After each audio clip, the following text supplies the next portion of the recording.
उनका कहना ये रहता है कि एक डॉक्टर साहब गए थे अपने यहाँ पे, उनने हमारे बच्चे को देखा। बच्चे को देखने के बाद उनने ये कहा है कि आपका बच्चा कमज़ोर है, आप वहाँ पे एनआरसी ले चलो। उनने उन्हें मोटिवेट किया, बहुत समझाया। जैसे यदि महिलाओं के 2 बच्चे या 3 बच्चे भी हैं तो उनने उन्हें ये आश्वासन दिया है कि यदि आपके साथ में 2 बच्चे और हैं तो आप इन बच्चों को भी ले चलो एनआरसी। तो मतलब लोगों में जागरूकता का काम केयर द्वारा किया गया। हाँ सर। तो लोग जागरूक हुए जी। और वो आके एनआरसी आना चालू हुआ। जी जी। अच्छा, कुछ कितने गांव में काम करते हैं केयर के? पूरे ब्लॉक में काम करते हैं क्या? कितने गांव हैं केयर के जो काम कर रहे हैं, जो लोग ऐसा जो आप बता रहे हैं? 36। अच्छा सरोज जी, जैसे केयर की लिस्ट आपने लगा रखी है, आप बता रहे हैं कि 38 गाँव में केयर काम कर रहा है ना, तो उसमें से आपके पास रिकॉर्ड है कि भाई इतने केयर के गांव हैं, उनमें से इतने बच्चे भर्ती हुए हैं, है ना? तो ये रिकॉर्ड आपके पास है? जी सर। हाँ, है कितने भर्ती हुए हैं सर? जैसे डेमो गांव से 30 भर्ती हुए, हाँ। नैनो से 40 भर्ती हुए। अच्छा, डेमो विलेज उनके जो 4 हैं उसमें से 30 बच्चे भर्ती हुए जी। और नैन डेमो जो 34 हैं उसमें से 40 बच्चे भर्ती हुए। जी। तो कुल मिला के कितने भर्ती हुए हैं केयर इंडिया के गाँव से? 70 बच्चे भर्ती। 70 बच्चे। अच्छा, और किस तरीके का सहयोग केयर इंडिया से आपको स्टाफ को मिल रहा है आपके यहाँ एनआरसी में? किस तरीके का सहयोग वो दे रहे हैं आपको? जैसे एक तो बच्चे भर्ती करवाने वाला हो गया, और किस तरीके का सहयोग आते हैं, वो क्या क्या देखते हैं यहाँ पे? सर यहाँ पे देखते हैं कि महिलाओं से पूछताछ की उनने क्या है, सब व्यवस्थाएं हैं या नहीं है, कहीं खाना तो नहीं मिला, ये सब वो पूछताछ करते हैं। और यदि कोई कमी रहती वो हम लोगों को बताते हैं, हम उसमें सुधार लाते हैं। अच्छा, यदि ऐसा कुछ होता है तो इस तरीके का अगर कोई एनआरसी में गैप है तो उसको पूरा करवाने हाँ में भी वो और आपकी यदि मदद- बच्चे नहीं हैं तब भी वो बराबर सहयोग करते हैं इस तरह। भर्ती होने के यहाँ पे भर्ती होने के बाद छुट्टी हो जाती है हाँ। उनकी, उसके बाद कोई वो लोग सहयोग करते हैं क्या फील्ड लेवल पे आपका?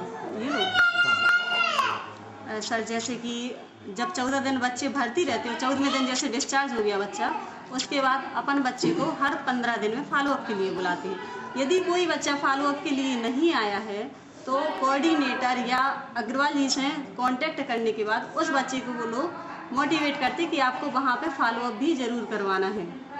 तो इस वजह से हमारे यहाँ की फॉलोअप भी अच्छे रहते हैं और उन लोगों का बराबर सहयोग रहता है। अच्छा सरोज जी, आपने बताया कि जैसे जो फॉलोअप नहीं होता है आप उनको केयर इंडिया के स्टाफ को बताती हो और वो उसको मोटिवेट करके यहाँ भेज देते हैं। तो जैसे आपने बताया कि केयर इंडिया 38 गाँव में काम कर रही है, उसमें से 4 डेमो और 34 नॉन डेमो, 70 बच्चे भर्ती हुए हैं। तो क्या 70 ही बच्चों का, सारे बच्चों का चारों फॉलोअप जी सर हुए हैं? अच्छा, और जहाँ केयर इंडिया नहीं पहुँच रही है तो वहाँ के बच्चे भी आपके यहाँ भर्ती हुए हैं, तो उन गाँव के फॉलोअप हुए हैं या नहीं हुए हैं? ऐसे गाँव के जहाँ केयर इंडिया नहीं पहुँच रही है और फॉलोअप?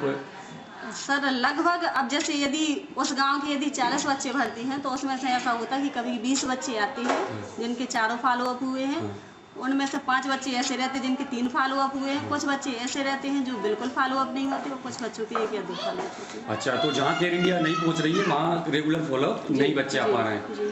तो ऐसे में आप क्या सहयोग चाहेंगी कि उन बच्चों का भी फॉलोअप हो?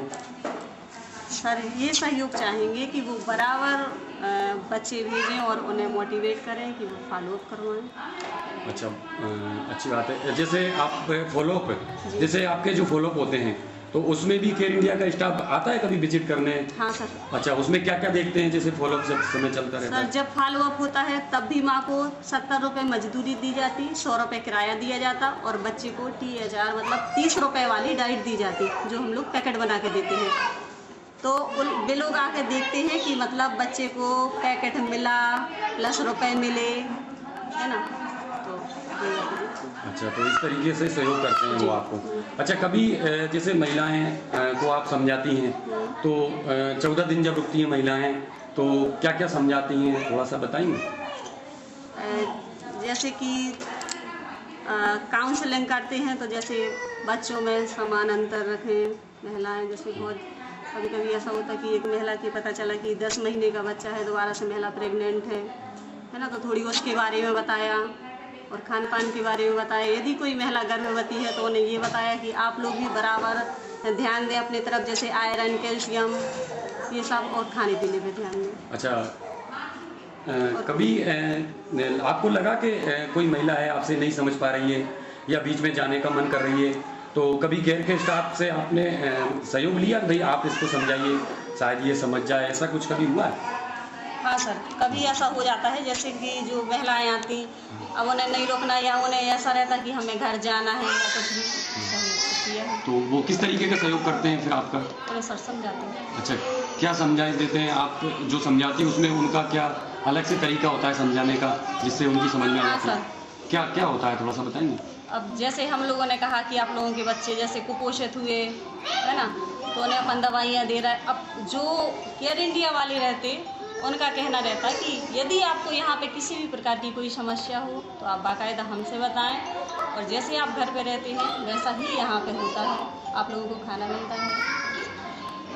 अच्छा, तो यहाँ की सुविधाओं के बारे में हाँ, वो हाँ। समझाइश उनको जैसे देते अपने हैं? यहाँ लेट बात है ना, कहीं बाहर नहाने नहीं जाना महिलाओं को, सब पानी की भी व्यवस्था है, जैसे अपने यहाँ पीने के लिए प्योरेट लगा हुआ है, तो ये सब भी व्यवस्थाएं हैं, उसके बारे में भी बताया जाता है। अच्छा, खान पान पे कभी चर्चा होती है महिलाओं हाँ, के साथ? बिल्कुल। किस प्रकार की चर्चा होती है?